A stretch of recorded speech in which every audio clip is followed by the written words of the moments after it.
Hello दोस्तों, दुनिया चांद पर पहुंच गई है, लेकिन कुछ देश हमारे देश के बॉर्डर पर भी क्रॉस नहीं कर पाए हैं। दोस्तों, हाल ही में देश के बॉर्डर पर वहां की सिक्योरिटी ने पाकिस्तान के बॉर्डर से एक ऐसी महिला को पकड़ा है जैसे कि महिला आतंक सिंह होने का शंका जताई जा रही है। इस महिला से अभी पूछताछ जारी है।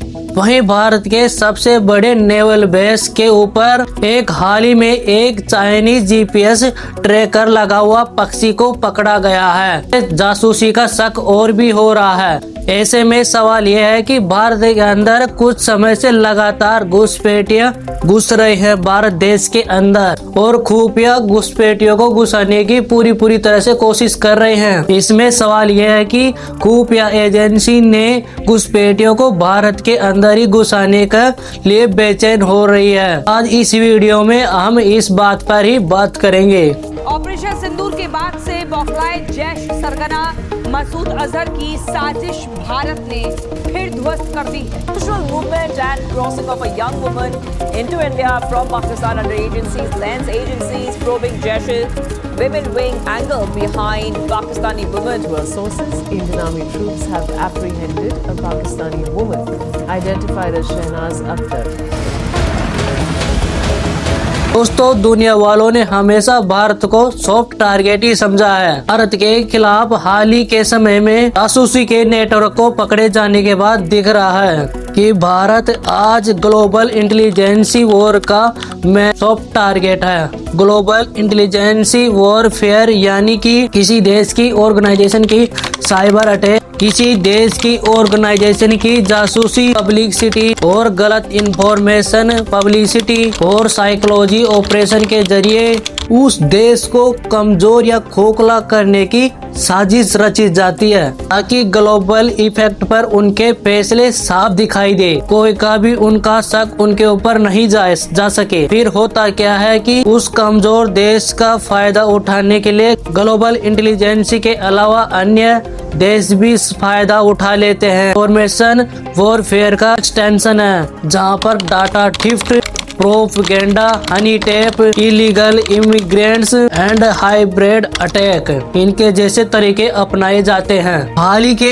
इंडिया के अटैक में पाकिस्तान ने लिंक जासूसी से सेना की कॉन्फिडेंस की जानकारी निकालने की बहुत जोरों से कोशिश की गई है। भारत जैसे देश जो उभर रहे हैं उनके ऊपर ज्यादा मेन टारगेट रहता है इन जासूसों का, क्योंकि उनके खुले डेमोक्रेटिक सिस्टम, डाइवर्सिटी और फास्ट डेवलपमेंट को सॉफ्ट टारगेट बनाते हैं। हालांकि ऐसी सहज एजेंसी साउथ एशिया में मजबूत काउंटर देती हुई नई एआई के माध्यम से निगरानी रखने की कोशिश कर रही है। लेकिन प्रॉब्लम यह है कि काफी सारे फ्रंट जो भारत के आज भी खुले के खुले ही पड़े हैं। भारत की तेजी से बढ़ती हुई इकोनॉमी, डिफेंस एडवांसमेंट और टेक्नोलॉजी इफिशियंसी ने उसे global high value intelligence target बना दिया है। स्पेस, न्यूक्लियर, साइबर और बॉर्डर इंफ्रास्ट्रक्चर से जुड़ी हुई इंफॉर्मेशन पर इन ग्लोबल पावर का सबसे ज्यादा फोकस है। पाकिस्तान जैसे दुश्मन देश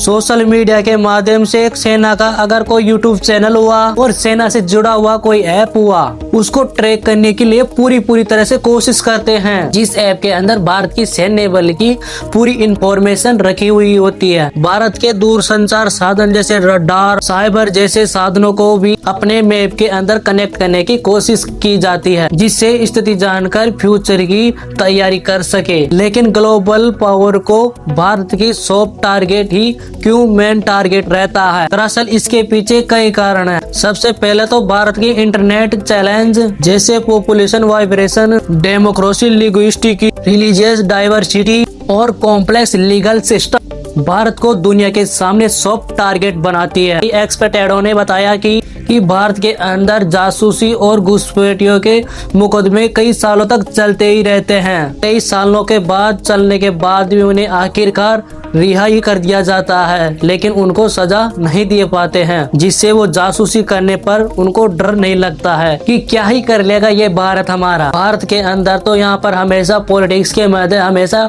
एक दूसरे की पॉलिटिक्स के मध्य कंट्रोवर्सी चलती ही रहती है। ये तो जासूसी और घुसपैठियों के ऊपर क्या ही ध्यान देगा। ये तो भारत एक नमूना देश है। ये कंट्रोवर्सी भारत के अंदर जासूसी को अंदर घुसने की रिस्क को लेने के लिए मोटिवेट करते हैं कि इंडिया तो गांधी का देश है, क्या ही कर लेगा इंडिया हमारा। ये बात भारत की सॉफ्ट टारगेट को कमजोर करने का कार्य करता है। हमारे देश के अंदर अगर किसी चीज को लेकर आंदोलन भी होता है तो ये भी एक जासूसी की चाल होती है। उनको ऐसे आंदोलन करने के बाद उनको बड़ा मौका मिल जाता है, मौका का फायदा उठा लेते हैं। हमारे देश के अंदर बॉर्डर पर काम करने वाले सिक्योरिटी ही गद्दार निकल पड़ते हैं, और तो किस पर विश्वास किया जाएगा। हाल ही में 4 दिसंबर 2025 को गुजरात के अंदर ATS ने पायलट का बहुत ही बड़ा फांडा फोड़ दिया है, जिसमें एक अफसर और एक फर्जी महिला भी पकड़ी गई है, जिसमें सेना के अकाउंट और उनकी युद्ध की रणनीति की इंफॉर्मेशन पाकिस्तान के हैंड लिस्ट तक पहुंचाने का कार्य कर रहे थे। ऐसे में ही एक रिटायर्ड अफसर अरुणाचल प्रदेश में बॉर्डर पर तैनात मिलिट्री की सारी इंफॉर्मेशन दुश्मन देश पाकिस्तान को ये सारी इंफॉर्मेशन दे रहा था कि बॉर्डर पर कितनी मिलिट्री काम कर रहे हैं। इतना ही नहीं दोस्तों, यूट्यूबर ज्योति मल्होत्रा भी इस कार्य को करते हुए पकड़ी गई है, जो इनका सबसे बड़ा एग्जाम्पल है, जो अपनी चालाकी से कॉन्फिडेंशियली इंफॉर्मेशन पाकिस्तान जैसे दुश्मन देश को पहुंचाने का कार्य कर रही थी। इसके अंदर जो गद्दार थे ये चीन की बात बताई गई है, लेकिन हाल ही में अटैक बॉर्डर के बाहर से भी हो रहे हैं। हाल ही में अख्तर नाम की महिला को पाकिस्तान के बॉर्डर से पकड़ा गया है, जो PO के कोटली जिले गिम्मा गांव के रहने वाली है, पाकिस्तान की रहने वाली है, जिसको 17 दिसंबर 2025 को जम्मू कश्मीर के पुंछ जिले मंडोर और बाला सेक्टर के अंदर घुसते हुए पकड़ा गया। सेना अब इसको पूछताछ के अंदर में जुटी हुई है और इसके बैकग्राउंड के बारे में जानने की पूरी तरह से कोशिश कर रहे हैं, क्योंकि इसको आते हुए पाकिस्तान का एक जवान इसको नाश्ता खिलाता हुआ नजर आया था। दोस्तों, हमारे देश की सुरक्षा हमारे हाथों में भी है। कुछ कोई भी हमारे देश के साथ गद्दारी नहीं करे। इस पर आपकी क्या राय है दोस्तों, कमेंट करके बताइए। धन्यवाद दोस्तों।